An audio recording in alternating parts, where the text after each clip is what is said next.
Note करिए प्रश्न को पहले, फिर बताते हैं इसमें, ठीक है, क्या करना है। देखिए सवाल है, ठीक है, पिछले क्लास में आपने देखा था जहाँ से हमने क्लास को बंद किया था, वहीं से शुरू कर रहे हैं, ठीक है इसको। तो सवाल है उसी क्रम में, दूसरा सवाल है, तीन संख्याएं किसी चौथी संख्या से क्रमशः 30% अधिक, 20% कम तथा 70% के बराबर हैं, तो बताइए पहली संख्या दूसरी और तीसरी संख्या के योग से कितना प्रतिशत कम है। ये जो पूछ रहा है, बताइए पहली संख्या दूसरी और तीसरी संख्या के योग से कितना प्रतिशत कम है, इसे बाद में निकालेंगे, पहले ये समझते हैं इसे लगाएंगे कैसे। कह रहा दो तीन संख्याएं किसी चौथी संख्या से 30% अधिक है, 20% कम है तथा 70% के बराबर है। यानी इस प्रश्न में आप देख रहे हैं एक जगह अधिक का परसेंट दिया है, एक जगह कम का परसेंट दिया है और एक 70% के बराबर है। तो ये तीन संख्या है, चौथी संख्या से कह रहा है तो चौथी संख्या को मान लेते हैं। ठीक है, आप सबसे पहले मान लीजिए कि चौथी संख्या कितनी है, 100 है। ये कौन सी नंबर है, ये चौथी संख्या है। ठीक है, चौथी संख्या को हमने 100 मान लिया। अब क्या कह रहा है, पहली संख्या 30% कम है, एक संख्या है पहली जो इससे 30% अधिक है, इससे 30% अधिक है तो ये कितना हो जाएगा 130। दूसरी संख्या 20% कम है, दूसरी संख्या इससे 20% कम है, ये दूसरी संख्या होगी। अब 100 से 20% कम होगा तो ये 80 हो जाएगा। और तीसरी संख्या कह रहा है 70% के बराबर है, तो 100 से 70% के बराबर, तो 100 का 70% क्या होगा, ये तीसरी संख्या हो जाएगी 100 का 70% यानी 70 हो जाएगी। ठीक है, क्लियर है। पहली संख्या कह रहा है पहली संख्या 100 से 30% अधिक है, आपने ये भी समझ लिया, 100 से 30% अधिक किया 130 आ गया। दूसरी संख्या 100 से 20% कम है, 100 से 20% अगर कम करोगे किसी भी मान को, 100 में 20% कम करोगे 80 आ जाएगा। और तीसरा कह रहा है 100 का 70% है, तो 100 का 70% गुणे 70% निकालोगे तो 70 आ जाएगा। यानी हमें पहली दूसरी और तीसरी तीनों संख्याएं मिल गई। अब क्या कह रहा है, देखो पहली संख्या कॉमा दूसरी और तीसरी संख्या के योग से, यानी इन दोनों संख्याओं का योग कितना होगा ये भी जोड़ लीजिए। 0 और 0 जोड़ोगे 0, 3 और 8 11, 1, ये 210 आ गया। यानी पहली संख्या दूसरी और तीसरी संख्या के योग से कितना प्रतिशत कम है। ठीक है, आपको प्रतिशत की कमी निकालनी है, तो कहा है इनके योग से कितना प्रतिशत कम है, तो दो चीजें आप निकालिए, पहले तो कितना कम है बटे कहाँ से कम है, और परसेंट निकालने के लिए 100% से गुणा कर देते हैं। ठीक है, कमी का परसेंट निकालना है तो यहाँ लिख देते हैं प्रतिशत कमी, कमी का परसेंट निकालना है तो कितना कम है, तो 270 कितना कम है 70 तक, तो देखो 270 में से 70 घटा दो, 0 में से 0 घटा 0, 11 में से 7 गया, 7 4 11, और यहाँ एक बचा 140 कम है ना। 170 में 140 जोड़ोगे 210 आ जाएगा, तो कितना कम है बटे कहाँ से कम है, यानी 210 से कम है। और परसेंट लगाना है तो इसी को 100% से आप गुणा कर दीजिए। अब 7 से काट लीजिए, 7 त्रिक 21, ये 30 हो गया, 7 दूनी 14, ये 20 हो गया।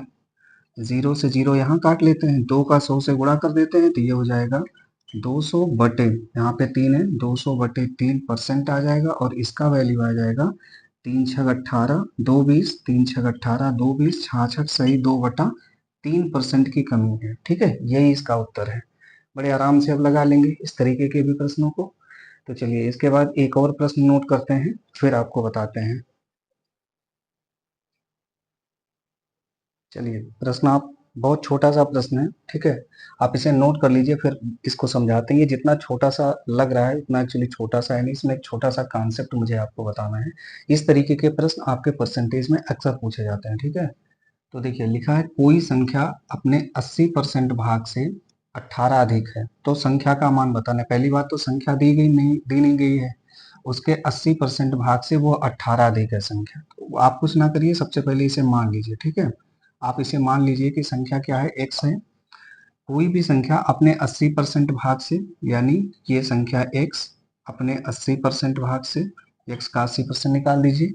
संख्या अपने 80% भाग से 18 अधिक है, इसे में 18 अधिक कर दीजिए, यही संख्या के बराबर आ जाएगा। ठीक है, यही दिया है, कोई संख्या अपने 80% भाग से 18 अधिक है, जो कह रहा है वही करना है इसमें। ठीक है, संख्या अपने 80% भाग से 18 अधिक है, 18 हमने अधिक कर दिया, यही संख्या के बराबर हो गया, और इसी को हल कर लेना है। कैसे, 20 चौक 80 हो गया, 20 पंचे 100 हो गया, 4 का x से गुणा होगा, ये होगा 4x/5 प्लस 18, ये बराबर x हो गया। ठीक है, 5 का यहाँ गुणा करेंगे, 5 का यहाँ गुणा करेंगे और 5 को खत्म कर देंगे, तो ये हो जाएगा 4x प्लस 18 पंचे, ये हो गया 90 प्लस 5 का x से गुणा हो गया, ये हो गया 5x। ठीक है, 5x इधर है, 4x इधर, इसको उधर ले जाओ तो माइनस हो जाएगा, यानी 5x माइनस इधर 4x हो गया, ये इधर कितना बचा 90, यानी 90 बराबर x, और ये x क्या है जानते हैं, यही इस संख्या का मान है। आपका उत्तर निकल गया एक लाइन में, बस ऐसे ही लगाना है इसको। अब यहाँ से आपको एक कॉन्सेप्ट छोटा सा बता देते हैं, कभी कभी आपको समस्या होती होगी।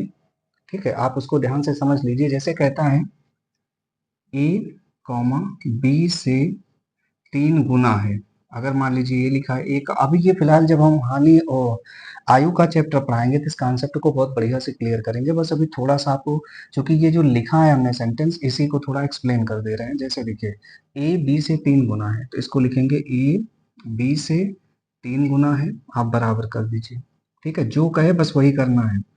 ये समीकरण इसी तरीके से बनाया जाता है। जैसे ए का मान बी से 3 अधिक है, तो इसको क्या करोगे, ए का मान बी से 3 अधिक है, ये देखिए जो कह रहा है वही हमने कर दिया। अगर कहता है ए का 2 गुना बी से 4 अधिक है, तो आप ऐसे कर दीजिए ए का 2 गुना बी से 4 अधिक है, देखिए बराबर हो गया।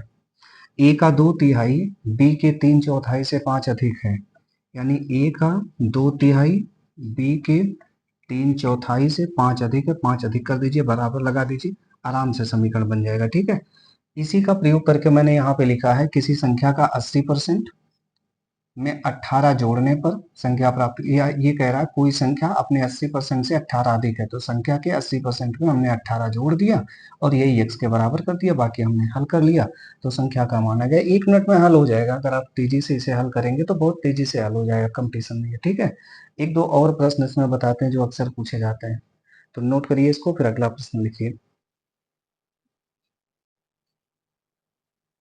नोट कर लिए प्रश्न को, बहुत छोटा सा क्वेश्चन है, देखिए कैसे इसको हल करेंगे।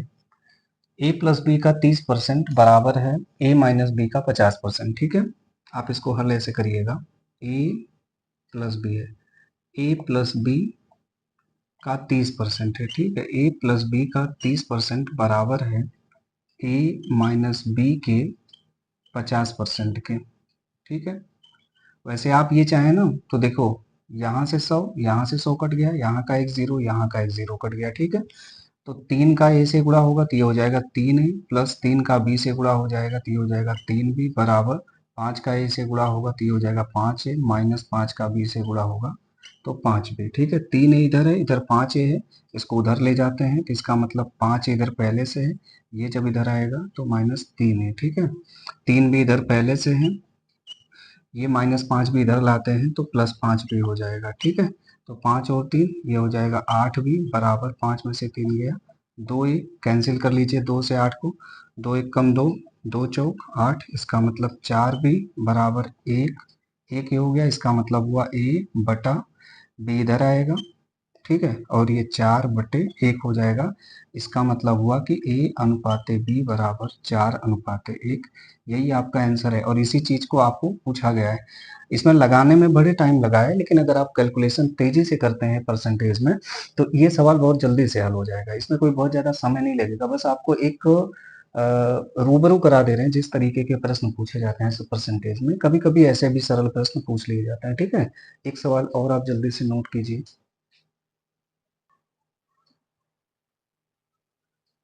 चलिए देखिए, बहुत ही छोटा सा प्रश्न है, बिल्कुल दिखने में जितना छोटा लग रहा है ये उतना ही खतरनाक है, क्योंकि ये सीजीएल में पूछा गया था। ये जब मैं कंपटीशन का एग्जाम दे रहा था तो उसी समय ये पूछा गया था। ठीक है, मेरी सीजीएल के एग्जाम में, आप इसको सर्च करिएगा, सीजीएल शायद 2012 या 13 का शायद एग्जाम था, उसमें पूछा गया था। है ना, देखिए कैसे इसको लगाएंगे। 1% के आधे को दशमलव में व्यक्त कीजिए, इसका मतलब है 1% का आधा, तो 1% का मतलब पहले क्या होता है, 1% का मतलब होता है 1/100, 1% का मतलब हुआ 1/100, और इसके आधे को दशमलव में व्यक्त करना है, तो 1/100 का अगर आधा करोगे तो इसी को 1/100 को 1/2 से भाग कर दो, ये इसका आधा हो गया। अब ये ऊपर जाएगा तो क्या हो जाएगा, 1/100 गुणे ये 1/2 ऊपर जाएगा तो 2/1 हो जाएगा, इसका मतलब ये हो गया 2/100। 100 हो गया। अब नीचे 2 शून्य है तो पीछे 2 अंक गिन के दशमलव लगा दो। तो 1 2 देखो 1 2 अंक गिन के यहाँ दशमलव लग जाएगा, यानी इसका उत्तर क्या आ जाएगा 0.02। यही है, 1% के आधे को दशमलव में व्यक्त करोगे तो यही आएगा, बड़े आसानी से लग जाएगा। ठीक है, तो इतना अगर आपने नोट कर लिया तो अब आपको कुछ ऐसे प्रश्न बताते हैं, जैसे पूछा जाता है 3 किलोग्राम 120 किलोग्राम का कितना प्रतिशत है। ठीक है, का पर आधारित जो प्रश्न पूछे जाते हैं उनको एक एक करके आपको समझा देते हैं तो ज्यादा क्लियर रहेगा। ठीक है, तो सबसे पहले आप एक काम करिए, एक क्वेश्चन नोट कर लीजिए, फिर आपको जो है इस तरीके के प्रश्न करवा देते हैं। चलिए नोट करिए, देखिए सरल सा सवाल है बिल्कुल, आपको कुछ सिखाना चाहते हैं इसमें। देखिए लिखा है 2 किलोग्राम 120 किलोग्राम का, 2 किलोग्राम 120 किलोग्राम का कितना प्रतिशत होगा। तो कह रहा है 2 किलोग्राम का वैल्यू पूछ रहा है, किसका, तो पता चला 120 किलोग्राम का, 120 किलोग्राम का कितना परसेंट है। परसेंट निकालने के लिए आप एक काम करिए, 100% से इसी में गुणा कर दीजिए। ठीक है, 2 किलोग्राम 120 किलोग्राम का कितना परसेंट है, परसेंट निकालने के लिए 100% से गुणा कर देंगे। मैंने बताया था जहां लिखा है 120 किलोग्राम का, ये का वाली संख्या आप पकड़िएगा, ये का वाली संख्या हमेशा नीचे लिखी जाती है। ठीक है, तो ये हो गया 2 किलोग्राम 120 किलोग्राम का। अब चूंकि दोनों यूनिट एक समान है तो दोनों यूनिट एक समान है तो किलोग्राम से किलोग्राम कट जाएगा और ये बचा 2/120, यानी 2/120 और इसी का 100% से गुणा हो गया है। तो ये कितना हो जाएगा, देखिए 0 से 0 कट जाएगा, 2 का 6 बार कट जाएगा, 2 एक बार 2 6 बार, तो 10/6 हो गया। ये 10/6 बचा, 10/6 का मतलब 6 कम 6 4 10, 4/6 हो गया, 2 दूना 4 2 3 6, यानी एक सही 2/3%, यही इसका उत्तर है। ठीक है, इसी सवाल को थोड़ा और कठिन किया जाता है, जैसे दोनों किलोग्राम में था तो कट गया, अब दोनों एक यूनिट में नहीं रहेगा तो इसे एक यूनिट में करना पड़ेगा। ठीक है, तो पहले इसके लिए एक सवाल नोट करते हैं तो फिर आगे बताते हैं इसमें। चलिए नोट करिए प्रश्न को, देखिए सवाल में दिया गया है आपको कि 90 सेकंड 1 घंटा 40 मिनट का। अब इसमें देखो समस्या क्या है, समस्या यहाँ पर नहीं थी क्योंकि ये भी किलोग्राम में दिया था, ये भी किलोग्राम में दिया था, दोनों एक ही यूनिट है तो आपको बदलना नहीं पड़ा। लेकिन ये सेकंड में दिया है और ये 1 घंटा 40 मिनट, पूरा ये घंटा और मिनट में दिया है। ठीक है, तो ऐसा करते हैं, ये छोटी यूनिट है, ये बड़ी यूनिट है, बड़ी यूनिट को पहले छोटी यूनिट में चेंज कर देते हैं, घंटे और मिनट को सेकंड में चेंज कर लेंगे। जब दोनों एक ही यूनिट में आ जाएंगे तो एक यूनिट में होने की वजह से ये कट जाता है, और हमेशा याद रखना एक ही यूनिट में करना पड़ेगा इसे। जैसे देखो 90 सेकंड को तो चेंज नहीं करना है, 1 घंटा 40 मिनट को हम चेंज करते हैं। पहले 1 घंटा क्या होता है, 1 घंटा बराबर होता है 60 मिनट। ठीक है, अब 1 मिनट में 60 सेकंड होता है, तो 60 मिनट में कितना सेकंड हो, 1 मिनट में 60 सेकंड, तो 60 मिनट में इसी को 60 सेकंड से और गुणा कर दो तो इसका मतलब छछा, ये हो जाएगा 3600 सेकंड प्लस 40 मिनट में कितना सेकंड होगा। अब देखो 40 मिनट का मतलब 1 मिनट में 60 सेकंड होता है तो 40 मिनट में इसका मतलब 40 मिनट को 60 से गुणा कर दो 4 से, ये हो जाएगा 2400 सेकंड। ठीक है, इन दोनों को जोड़ोगे तो कितना आएगा, दोनों को जोड़ दोगे तो 6 4 10 आ जाएगा और 3 2 5 1 6 आ जाएगा, 2 0, इतना सेकंड आएगा 6000 सेकंड। अब यहाँ 90 सेकंड है, यहाँ दिया है 6000 सेकंड का, यहीं पे तो लिखा है का, इसका मतलब हुआ 1 घंटा 40 मिनट का मतलब हुआ 6000 सेकंड। तो प्रश्न बना 90 सेकंड 6000 सेकंड का कितना प्रतिशत है। तो कितना प्रतिशत है इसको निकालने के लिए देखो का वाली संख्या नीचे आएगी, यानी 90 सेकंड बटे 6000 सेकंड का, 6000 सेकंड का। ठीक है, कितना परसेंट है, तो इसको 100% से गुणा कर देंगे। देखो सेकंड से सेकंड कट जाएगा, पहली बात तो 0 से 0 कट जाएगा, 3 से और काट लेते हैं, 3 त्रिक का 9 हो जाएगा और 3 दूनी 6, ये 200 आ जाएगा। ठीक है, अब तो कटेंगे नहीं है। अब आप अगर आप काटना चाहो, कितना गर्मी लग रही है भाई ये, चलो देखो ये कह रहे थे कि 200 का 2 जीरो, इसका 2 जीरो, इसका 2 जीरो काट देते हैं यहीं पे। काटना सीख जाओ आप मुझसे बढ़िया से, जितना बढ़िया आप एग्जाम में काटना सीखेंगे उतना ही तेज कैलकुलेशन होगा। ये 3/2 आ गया ना केवल, तो ये कितना सेकंड है, 3/2 सेकंड है, यही इसका उत्तर है। ठीक है, इसमें कोई बड़ी परेशानी तो है नहीं। बस इसमें क्या ध्यान रखना है, इसमें ध्यान ये रखना है कि ये अगर सेकंड में है तो इस पूरे को सेकंड में करना पड़ेगा। ठीक है, क्योंकि जब तक ये पूरा प्रश्न एक यूनिट में नहीं रहेगा हल नहीं होगा। तो मुझे लगता है इसमें भी कोई समस्या नहीं है, आपने सॉल्व भी कर लिया इसको। अब अगला सवाल नोट करिए। चलिए प्रश्न को नोट कर लिया आपने। देखिए अब लिखा है 2 कुंटल और यहाँ पे लिखा है 20 किलोग्राम का। फिर वही प्रॉब्लम है इसमें, ये कुंटल में दिया हुआ है, ये किलोग्राम में दिया गया है। ठीक है, तो पहले तो दोनों को एक यूनिट में चेंज करना पड़ेगा, तभी ये प्रश्न लग पाएगा। ये इसको किलोग्राम में कर लेंगे, ये ऑलरेडी किलोग्राम में दिया हुआ है। ठीक है, और दूसरी चीज इसमें क्या करना है, दूसरी चीज ये है कि पहले वाली संख्या पहले छोटी देती थी, इस बार वाली संख्या इसने बड़ी कभी ये इस बार वाली संख्या बड़ी हो गई है। तो देखो इसको कैसे हल करेंगे। 2 कुंटल को पहले हम किलोग्राम में कर लेते हैं। ठीक है, क्योंकि एक पैमाना होता है, 1 किलोग्राम में 1000 ग्राम होते हैं। ठीक है, ग्राम क्या, 1 किलोग्राम ग्राम में नहीं किलोग्राम में करना है, सॉरी गलत लिख दिए। 1 कुंटल हमको लिखना चाहिए था यहाँ पे। 1 कुंटल का मतलब क्या हुआ, एक सेकेंड, 1 कुंटल का मतलब हुआ 100 किलो। ठीक है, 1 कुंटल में 100 किलो होता है, तो 2 कुंटल में कितना होगा भैया, आराम से आप जवाब दे सकते हो मास्टर साहब, इसमें 200 किलो होगा। तो 2 कुंटल का मतलब ये तो आ गया 200 किलो। ठीक है, फिर कह रहा है 20 किलोग्राम का, फिर इसके आगे आप इसे लिख दो 20 किलोग्राम का। अब मैंने बताया था जहाँ पे का लगा होता है वो संख्या नीचे आती है। ठीक है, और परसेंट लगाना है तो 100% से गुणा कर दोगे।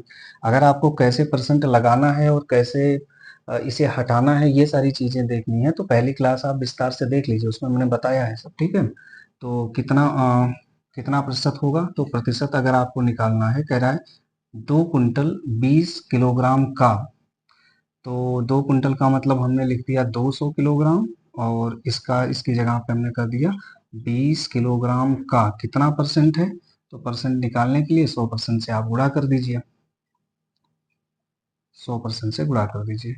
तो किलोग्राम से किलोग्राम कट गया पूरा, 20 का इधर 20 है, 200, 20 एक बार कटेगा, 20 10 बार कटेगा, 100 का 10 से गुणा कर दोगे आप, तो कितना आ जाएगा 1000%। यही परसेंट है, कितना परसेंट है, तो 1000% है। ठीक है, आप बड़ी आसानी से इस तरीके का प्रश्न लगा सकते हो। इसी प्रश्न को थोड़ा और कठिन करते हैं, एक और प्रश्न देते हैं आपको इसी तरीके का जो एग्जाम में पूछा जाता है, आप उसको नोट करिए। चलिए देखिए, एक और छोटा सा प्रश्न लिखे हैं, ये सतसैया के दोहरे वाले प्रश्न हो गए सब, है कि नहीं। देखने में तो बड़े छोटे छोटे लग रहे हैं, पर बड़ी तेजी से गलत होते हैं ये। ठीक है, देखिएगा सवाल है 4% का 5% कितना परसेंट है। तो इसमें ध्यान रखिएगा, 4% नीचे रहेगा कि 5% नीचे रहेगा, इसका कंफ्यूजन दूर करने के लिए आप समझ लीजिए, लिखा है 4% का, तो ये देखिए इसको पकड़िए, 4% का यानी जहाँ का लिखा है ये वाली संख्या नीचे रहेगी। ठीक है, तो 5% कितना परसेंट है, किसका, 4% का। तो परसेंट निकालने के लिए आप कर दीजिए 5% कितना परसेंट है, 4% का। ठीक है, और इसी को 100% से गुणा कर दीजिए, तो पता चल जाएगा क्या परसेंट है। परसेंट से परसेंट कट गया, 4 का 100 से काट दीजिए, 4 एक बार, 4 25 बार कटेगा, 4 एक बार कटेगा, 4 25 बार कटेगा, 25 पंचे, आपका उत्तर आ जाएगा 125%। इसी सवाल को फिर लगाते हैं, देखिए अगर पूछता है 5% का 4%, तो 5% का यहाँ 5% नीचे आ जाएगा, 4% मतलब 4% का कितना प्रतिशत है, क्या चीज, 5%। ठीक है, नहीं मतलब ये क्या करे, 5% का 4% कितना, अच्छा 4% कितना परसेंट है, 5% का।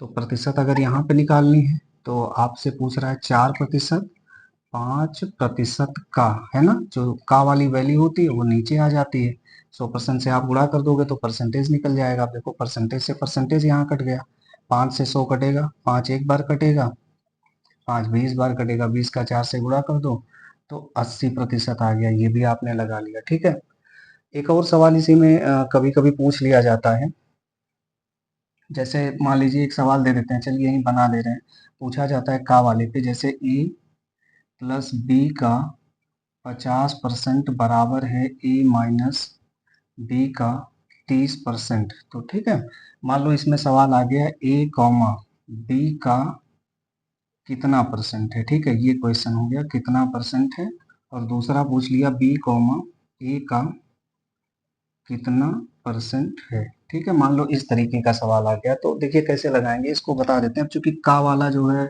समझा दिए आपको, तो ये समझ में आएगा। ए प्लस बी का 50% यानी ए प्लस बी का 50% बराबर है ए माइनस बी के 30% के गुणे यहाँ पे 30% कर देते। देखो परसेंट से परसेंट यहाँ काट लीजिए, 0 से 0 ये काट लीजिए। 5 का ए से गुणा हुआ 5a प्लस 5 का बी से गुणा हुआ 5b बराबर 3 का ए से गुणा हुआ 3a माइनस ये हो जाएगा 3b। ठीक है, एक काम करिए, 5a इधर है 3a इधर है, 3a को इधर ले आइए, यानी 5a माइनस ये हो जाएगा 3a बराबर -3 भी इधर है और ये उधर जाएगा तो -5b हो जाएगा। ठीक है, तो 5 में से 3 गया यानी 2a बराबर 5 3 माइनस 8b यानी a बटे b, यानी a बटे b बराबर -8 बटे 2 यानी 2 एकम 2 2 चौक 8 यानी इसका मान -4 आ गया, b का मान 1 आ गया। ठीक है, a का मान कितना आ गया -4 आ गया, b का मान क्या हो गया 1 हो गया। चूंकि ये प्रश्न मैंने अभी अपने आप से बनाया है तो ध्यान रखिएगा a का मान -4 आया, कभी भी a का मान माइनस में नहीं आएगा जनरली जो एग्जाम में प्रश्न आएगा। ठीक है, तो फिलहाल तब भी उसी हिसाब से लगा देते हैं, जो भी वैल्यू आई है। देखिए अगर a का मान -4 है, b का मान 1 है तो पूछ रहा है a b का कितना प्रतिशत है। ठीक है, पहला सवाल देखते हैं, ये पहला मान लो, ये दूसरा सवाल है। तो पहला सवाल कैसे लगेगा, a b का, a का वैल्यू क्या है -4, b का यानी 1 का कितना प्रतिशत है, तो ये 100% हो जाएगा। 1 से 100 काटने में कोई मतलब नहीं, 100 चौका 400 यानी ये -400% के बराबर है। दूसरा सवाल देख लिए, b कॉमा a का कह रहा है, तो a का कह रहा है तो a नीचे आ जाएगा, तो b का वैल्यू क्या है 1, a का यानी -4 का कितना परसेंट है 100% से गुणा कर दिए, 4 एक बार कटेगा, 4 25 बार कटेगा यानी 25 बटे -1 यानी -25% बच्चों इसका आंसर आ जाएगा। ठीक है, तो इस तरीके से आप इतने सारे प्रश्न इसको आराम से कर लीजिए, पहले फिर बताएं। नोट कर लिया आपने, तो चलो यहाँ पे ये क्लियर है। अब आप समझ लीजिए इसमें क्या करना है। देखिए आपके लिए परसेंटेज PERCENTAG आपके लिए आज परसेंटेज की सारी वैरायटी मैंने पढ़ा दी। ठीक है, अब आपको क्या करना है, परसेंटेज का जब पूरा चैप्टर आपने बढ़िया से पढ़ लिया है, इस पूरे चैप्टर का बकायदे आप नोट्स बना लीजिए बढ़िया से। नोट्स बनाने के बाद आप उसको बार बार रिवाइज करते रहिए, जितनी बार आप इसको रिवाइज करेंगे उतना बढ़िया आपका कॉन्सेप्ट क्लियर होगा। उसके बाद आप एक काम करिए, प्रीवियस ईयर की कोई बुक उठाइए जिसमें परसेंटेज के क्वेश्चन दिए हों और आप परसेंटेज के क्वेश्चंस को लगाइए। आप देखेंगे कि 80% के आसपास परसेंटेज के आपके क्वेश्चन क्लियर हो रहे हैं, अरे आराम से क्लियर हो जाएंगे। ठीक है, तो परसेंटेज का जो चैप्टर है वो यहाँ से समाप्त होता है आपका। अब इसके बाद आपको प्रॉफिट एंड लॉस पढ़ाएंगे, वो थोड़ा सा छोटा चैप्टर है, उसकी 6-7 क्लासें लगेंगी। ठीक है, तो बढ़िया से पढ़ते रहिए, परसेंटेज समाप्त हो गया और अब कल से जो है हम प्रॉफिट लॉस समझेंगे। ठीक है, बाकी अगर इसी किसी भी प्रश्न में आपको किसी तरीके का कोई डाउट होता है तो आप कमेंट करके मुझे बताइएगा, आपके कमेंट का जवाब दिया जाएगा फिर। ठीक है, तो चलिए परसेंटेज ख़त्म हो गया। आज तारीख क्या है, परसेंटेज, और आज की डेट है 2 तारीख है। चलिए आपके लिए साइन कर देते हैं 2 जून 2025। ठीक है, भाई अशोक वर्मा सर। चलिए ठीक है, बाय।